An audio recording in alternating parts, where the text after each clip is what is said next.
الحمد لله نحمده ونستعينه ونستغفره ونؤمن به ونتوكل عليه ونعوذ بالله من شرور أنفسنا ومن سيئات أعمالنا من يهده الله فلا مضل له ومن يضلله فلا هادي له ونشهد أن لا إله إلا الله وحده لا شريك له ونشهد أن سيدنا ومولانا محمدا عبده ورسوله أما بعد فأعوذ بالله من الشيطان الرجيم بسم الله الرحمن الرحيم واصبر نفسك مع الذين يدعون ربهم بالغداة والعشي يريدون وجهه ولا تعد عيناك عنهم تريد زينة الحياة الدنيا ولا تطع من أغفلنا قلبه عن ذكرنا واتبع هواه وكان أمره فرطا صدق الله مولانا العظيم وصدق رسوله النبي الكريم ونحن على ذلك لمن الشاهدين والشاكرين والحمد لله رب العالمين۔ میرے محترم دوستوں اور بزرگوں، شریعت نے ہمیں جتنے بھی احکامات عطا فرمائے، جن جن کاموں کے کرنے کا حکم دیا، ان کاموں کے ساتھ، ان احکامات کے ساتھ اپنے ماحول کو تبدیل کرنے کا بھی حکم دیا۔ احکامات کے اندر یہ بہت بڑی حکمت رکھی گئی کہ ایک چیز کا حکم تو دیا جا رہا ہے، لیکن اس کے اندر کہ یہ انسان کی فطرت بن جائے، انسان پورے کا پورا اس پر اتر آئے، گویا کہ عبادات اس کی فطرت کا حصہ بن جائے، اس کے لیے ماحول کو تبدیل کرنا بہت ضروری ہے۔ اب دیکھیے کہ انسان اپنے ماحول میں وقت گزار رہا ہوتا ہے، گھر میں ہے، بال بچوں میں ہے، یا کاروبار میں ہے، ملازمت کر رہا ہے، بازار میں وقت گزار رہا ہے، نماز کا حکم دیا تو نماز بھی فرض کی کہ مسجد میں آ کے جماعت کے ساتھ پڑھنی، اس ماحول میں نماز پڑھنی۔ اب اگر کوئی بندہ ویسے نماز پڑھ لے گا، نماز تو ہو جائے گی لیکن گنہگار بھی ہوگا، کیوں؟ اس نے جماعت چھوڑ دی۔ جماعت کے ساتھ نماز پڑھنا ضروری ہے، اور صرف جماعت کے ساتھ نہیں، مسجد کے اندر آ کے، یعنی کہ بندہ گھر میں جماعت کروا لے، چلو کبھی کبھار ایسا ہو جائے تو اس کی بھی گنجائش ہے، نماز رہ جاتی ہے تو بہتر ہے کہ بندہ گھر والوں سے جماعت کروا لے، گھر والوں کے ساتھ مل کر، جیسے ایک موقع پر آپ صلی اللہ علیہ وسلم نے بھی ایسا فرمایا، کیا جا سکتا ہے، لیکن مستقل یہ معمول بنانا اس شریعت اس کی اجازت نہیں دیتی۔ تو گویا کہ نماز کو بھی ایک خاص ماحول کے اندر رکھا، گویا کہ شریعت کی جتنی بھی عبادات ہیں اس میں اس بات کو ضرور مد نظر رکھا گیا۔ اب رمضان ہے تو رمضان کے مہینے کی جو عبادات ہیں اس میں بھی یہ حکمت پائی جا رہی۔ اسی طرح زکوٰۃ ہے تو زکوٰۃ میں ایسا نہیں کہا کہ جیسے مرضی بس جو آ جائے اس کو دے دو، اس میں مصارف کو پہنچانا، مصرف تک پہنچانا، مسکینوں کو تلاش کرنا۔ اسی طرح حج ہے تو جتنی بھی عبادات آپ دیکھیں گے اس میں اکثر طور پر انسان کے ماحول کو تبدیل کیا جا رہا ہے، اور یہ سنت مبارکہ تھی آپ صلی اللہ علیہ وسلم کی کہ ماحول کی تبدیلی جو ہے انسان کی فطرت پر بہت زیادہ اثر انداز ہوتی۔ اب دیکھیے کہ پہلا مارکہ پیش آیا غزوہ بدر۔ غزوہ بدر کے اندر یہ پہلا مارکہ تھا، بہت بڑا مارکہ تھا، 70 کافر مردار ہوئے اور 70 ہی قیدی ہوئے، اور بہت زیادہ مال غنیمت ہاتھ لگا۔ اب مسلمانوں کو پتہ نہیں تھا کیا کرنا ہے۔ اب جناب مال غنیمت کے اندر تو آیت مبارکہ نازل ہو گئی کہ سارا مال اکٹھا کرو اور جو 5واں حصہ ہے وہ بیت المال کا ہے اور باقی 4 حصے مجاہدین میں تقسیم کر دیے جائیں۔ اچھا، اب جو قیدیوں کا معاملہ تھا، اب قیدیوں کے بارے میں کوئی حکم نازل نہیں ہوا۔ اب آپ علیہ السلام کا معمول یہ تھا کہ جب کسی معاملے میں کوئی معاملہ درپیش آ جاتا، وہی نہیں آ رہی، تو پھر آپ علیہ السلام مشورہ کرتے۔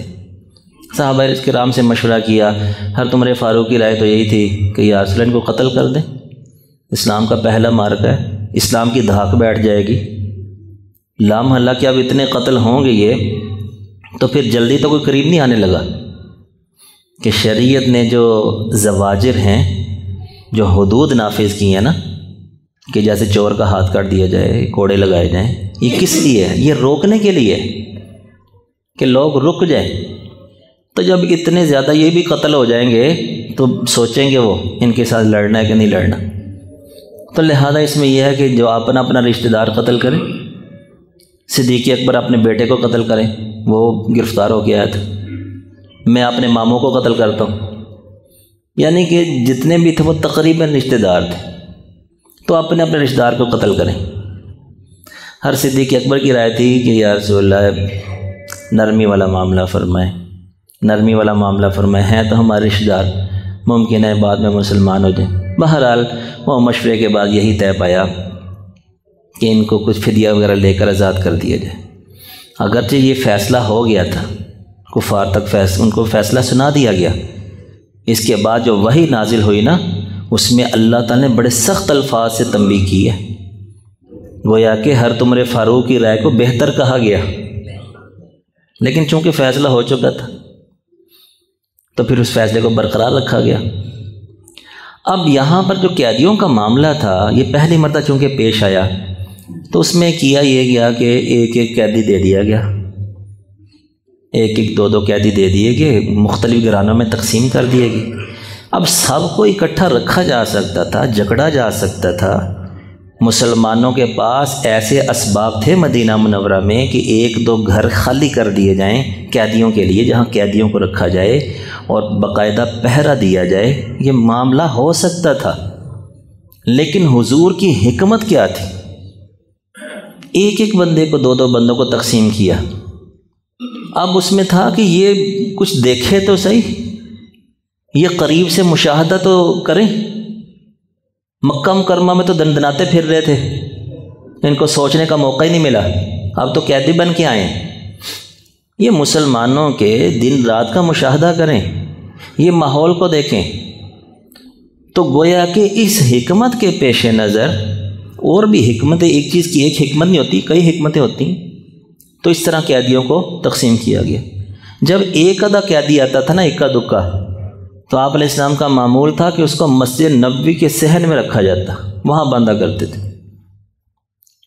اب یہ جو ابو العاص تھے، بعد میں مسلمان ہوئے، یہاں پر تو فدیہ کا فیصلہ ہوا اور فدیہ دے کر چھوٹ گئے۔ وہ بھی حضرت زینب رضی اللہ تعالیٰ مکہ مکرمہ میں تھیں، آپ علیہ السلام کی جو بیٹی تھیں، تو ان کو پتہ چلا کہ فدیہ دے کر قیدیوں کو چھوڑ رہے ہیں، تو ان کے پاس ایک ہار تھا، تو وہ ہار بھیجا انہوں نے ان کے پاس کہ یہ دے کر تم بھی چھوٹ جاؤ، تو انہوں نے ہار دیا۔ وہ تو جب آپ علیہ السلام نے ہار دیکھا تو ہار ہر خدیجہ کا تھا، وہ ماشاءاللہ بڑی محبت تھی، اور آپ علیہ السلام اکثر ذکر کیا کرتے تھے۔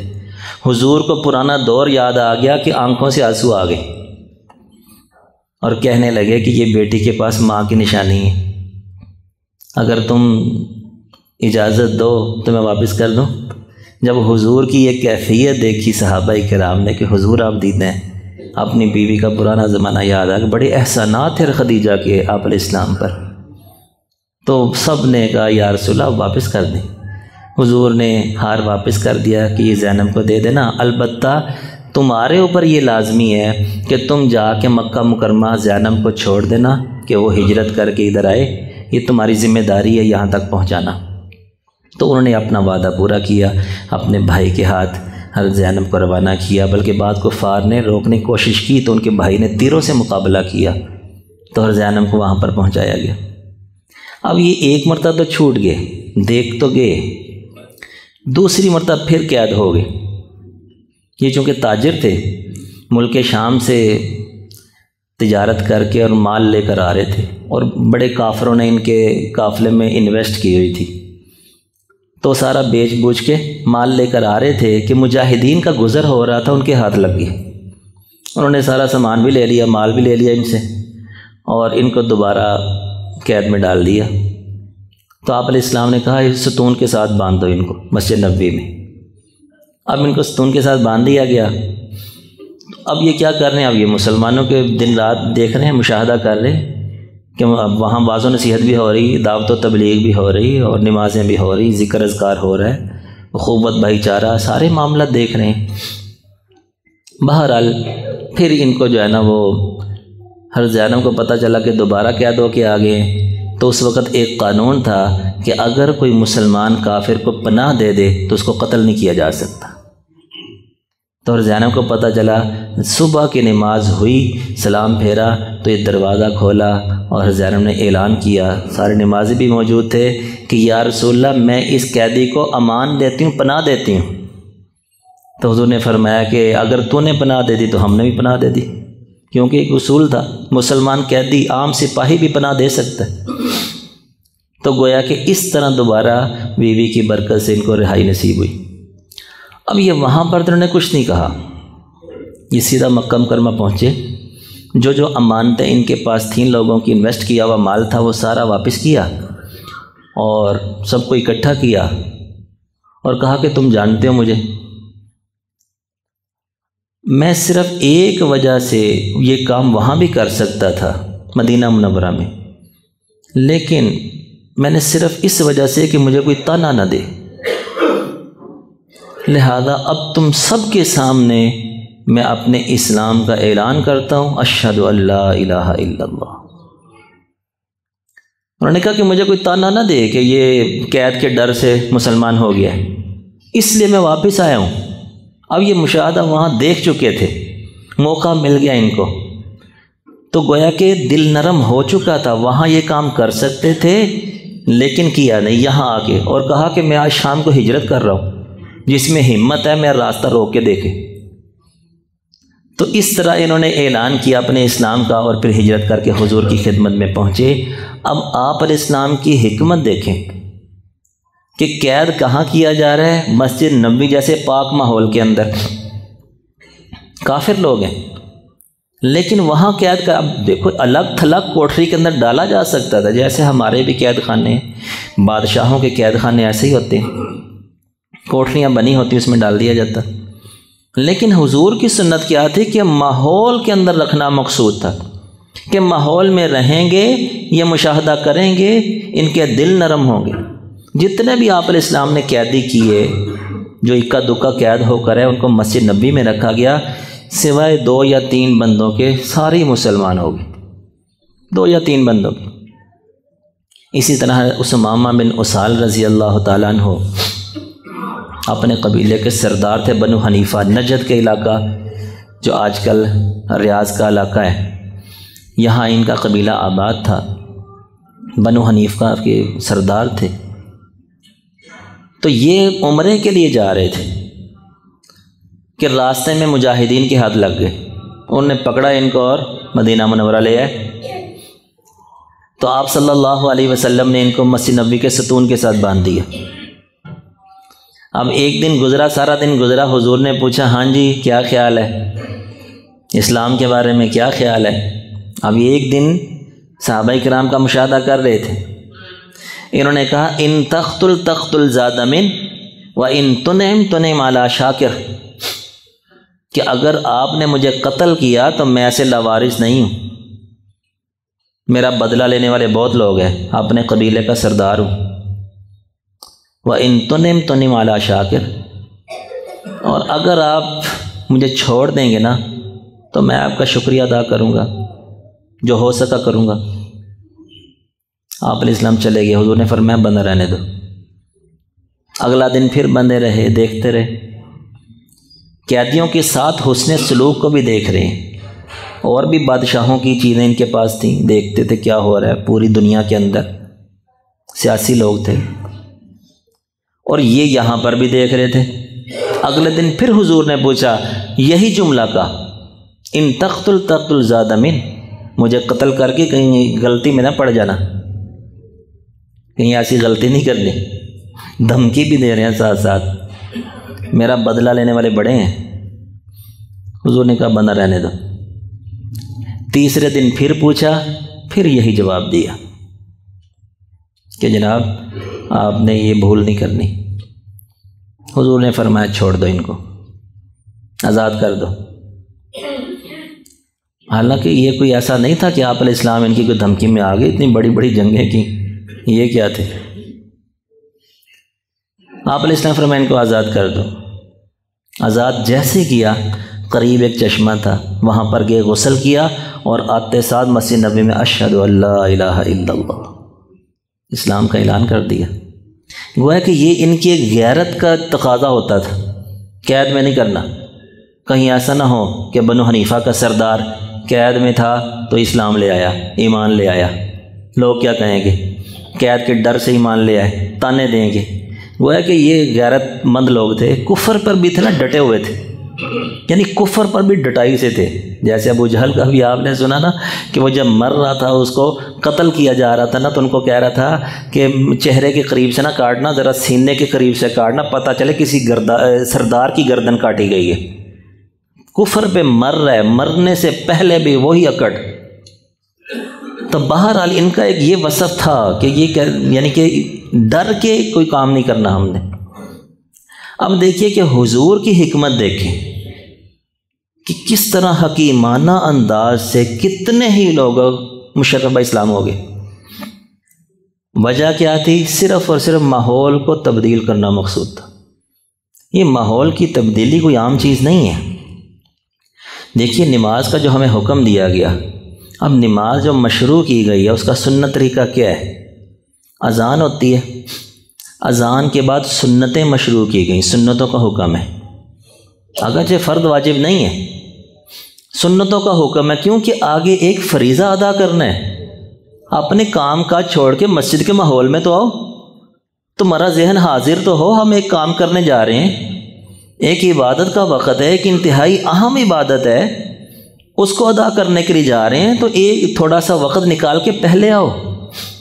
اب پہلے آئیں گے، سنتیں ادا کریں گے، بیٹھیں گے، ذکر اذکار کریں گے، بلکہ ہونا تو یہ چاہیے کہ بندہ اذان کے وقت ہے معمول بنا لے، بنانے سے یہ نا، جیسے ماشاءاللہ کتنے ہی لوگ ہیں ان کا نماز کا معمول ہوتا ہے، عادت پڑی ہوتی ہے، نماز نہ پڑھیں بے چین ہو جاتے ہیں، کوئی کام رہتا ہے جیسی نماز ادا کر لیتے ہیں، بڑا سکون سا ملتا ہے، بہت بوجھ جو ہوتا ہے وہ اتر جاتا ہے، یہ عادت سے ہوتا ہے۔